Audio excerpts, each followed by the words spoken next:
Hey, welcome. Today, I want to talk about how long I have been an influencer.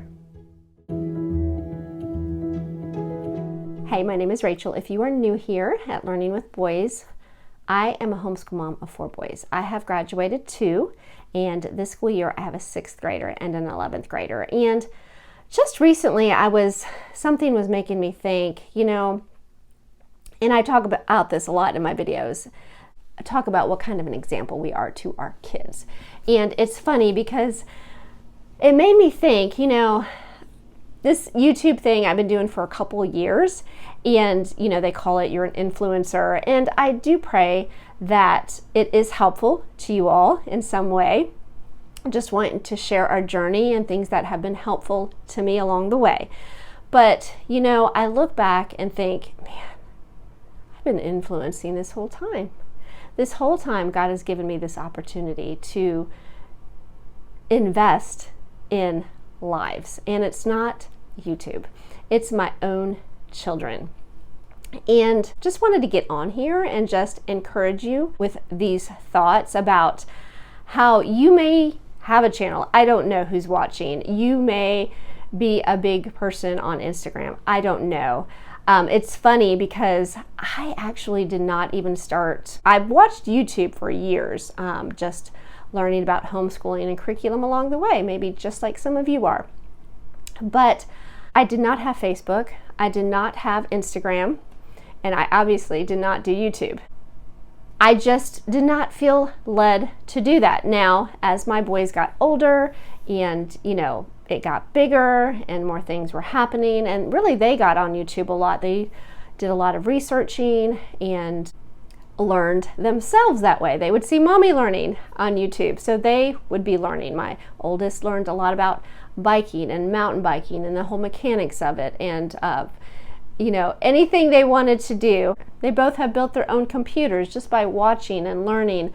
And so I look back and think, okay, obviously I was influencing them in some way on that end, even though I was not on all those other platforms.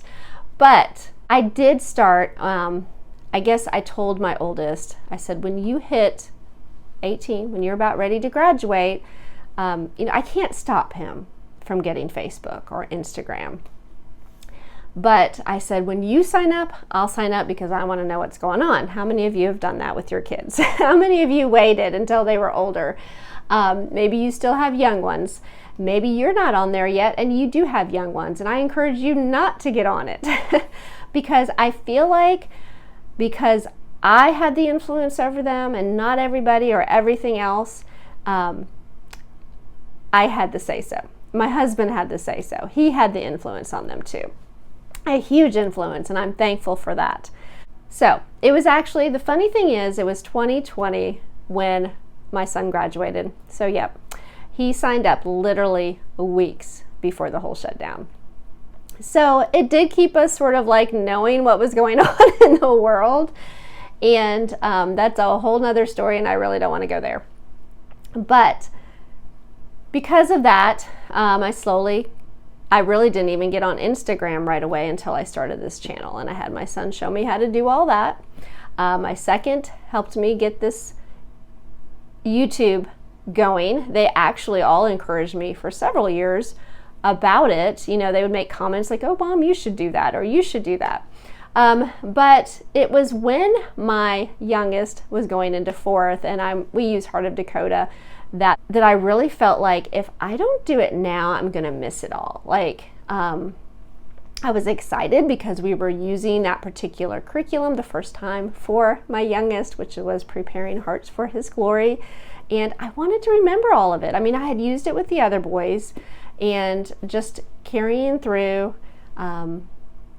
Obviously, I'm probably gonna have more memories of him doing it, but I definitely, as I'm going through, I'm thinking of all the influence that my husband and I had on our boys. And that's what I want to encourage you with, that if you are on here or you're on some other platform and you want to help and influence people, that you just don't forget the priorities of the most important people in your life, and that would be your kids. And I'm assuming if you're on here and you're watching this, that either you have kids, you're homeschooling maybe, realizing more and more the impact that has.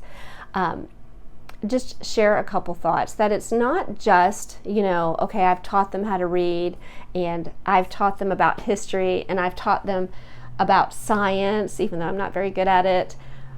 But it's so much more than that. It's your work ethic. It's how you're responding to a problem in a situation. When something great happens, who are you giving credit to? For us, it's praise the Lord. He's answered our prayer. And I want the boys to see that they have praying parents, that they have parents that want to give honor and glory to the Lord. And we have not been perfect at all.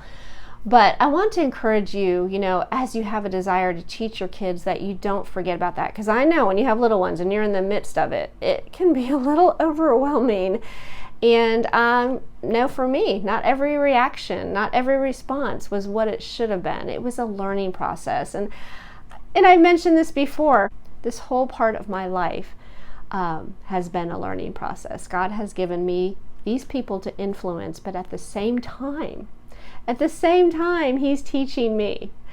He's teaching me how to respond correctly, how to seek Him for answers, how to pray, how to give Him all honor and glory in these gifts of these boys that He's given me. So I just want to encourage you that if you feel like the days are hard, maybe the curriculum's not working, maybe the toddler's not cooperating, maybe the baby's not sleeping at night, maybe you have other things that you have to take care of that are beyond homeschooling, that you just ask the Lord to help you in this season, to help you learn what He has for you to learn, help you to know how to grow so you can help them grow, so you can be the influencer to them. I know that we've gone through things that, we never shared with the boys, but and they weren't always easy. They were hard, but we just had to give it to the Lord. And I know there's times that you may go through things that really nobody else will know about. And it's hard because you want to be like, but they don't understand. And they don't. And let me just encourage you, they probably won't. But there is someone that does. And that is who you need to seek and to just pray to. He is the one that is allowing you to go through this journey and this time in your life, and He wants you to learn from it. He wants you to learn from it so you can be the influence to your children and to your family that you need to be. So I just was burdened about this a little bit. I just wanted to share my thoughts with you because as you are watching this mama with a 6th grader and an 11th grader this school year, that, I have been through the learning process. I have had little ones. I've had one with special medical issues that I've had to learn and deal with. And we all have different things. It's all going to be different, and God will give us the grace that we need specifically. We may not have the grace to make it through what somebody else made it through, but He has given us the grace that we need is sufficient enough. So just remember just to seek Him, take it day by day, pray without ceasing, look down and remember who are you influencing, and let them know that God is going to help you. God is going to be with your family. Teach them the importance of being faithful to Him through it all. So, all right, I do appreciate you all watching this. I hope it was encouraging in some way, and we will talk to you again soon.